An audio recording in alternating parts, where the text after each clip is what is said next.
You've fed our country for generations, all of you have. And I think, regardless of how polarizing this issue can be today, that for the work that you've done to feed our country over the past several decades, you are owed enormous gratitude.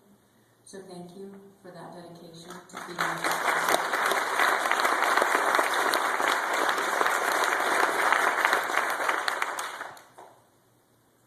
I really, listening to Michael, I cannot believe I'm up here.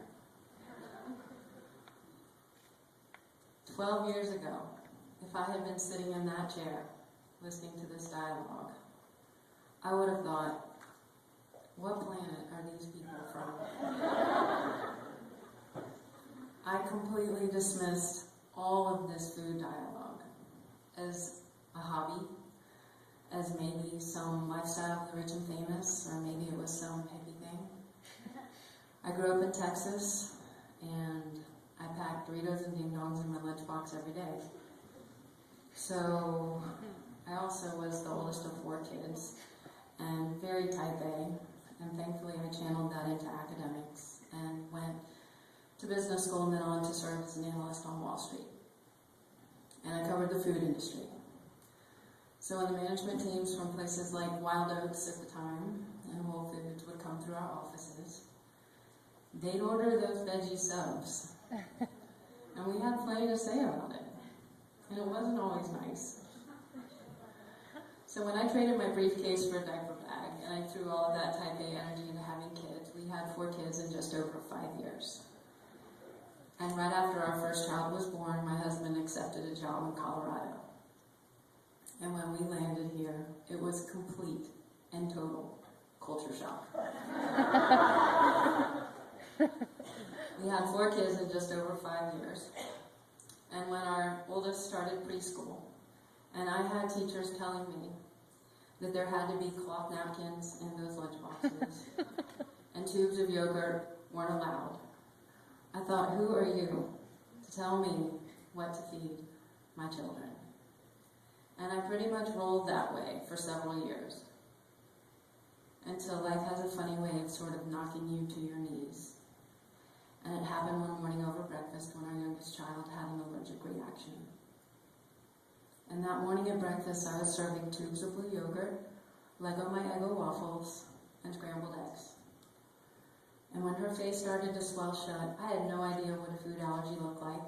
Then I looked at the older 3 and I said, you know, what'd you put in her face?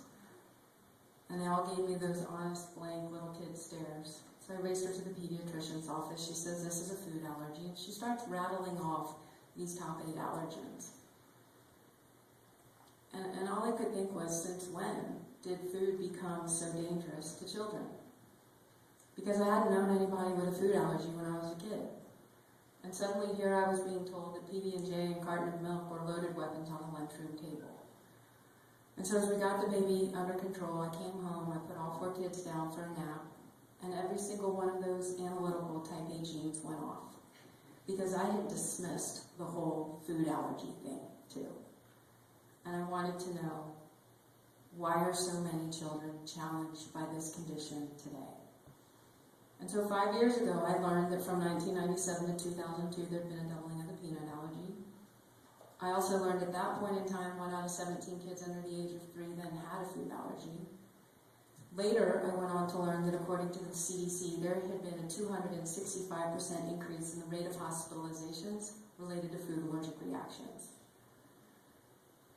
So then I had to know, what is a food allergy? Well, a food allergy is when your body sees food proteins as foreign, and it launches an inflammatory response to drive out that foreign invader. And as I read that, I thought, is there something foreign in the food that wasn't there when we were kids?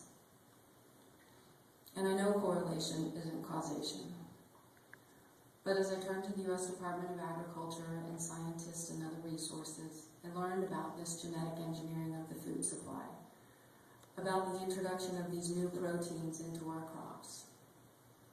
Until I turned to the allergist and I said, is a kid with milk allergy, is he allergic to the milk we all grew up drinking, or this first genetically engineered protein, this RBGH, this artificial growth hormone that was introduced in 1994. And I got that same blank stare. And the doctor said, the protocol's in place, but we don't have any definitive tests for that. And so I asked, well, what about the soy? Because a couple years later, soy was engineered. And the analyst in me, it makes so much sense. You engineer the soybean so that it can withstand increasing doses of this toxic weed killer. So as a chemical company, you've patented this new protein that's going into the soybean, and that's a product that didn't exist before. And then on top of that, you can sell more of these other chemical products. And again, I asked, are our kids allergic to the soy we all ate as children? Or are they actually allergic to these new proteins that were engineered into our food supply? And again, scientists, allergists, no long-term human trials were done. They didn't know.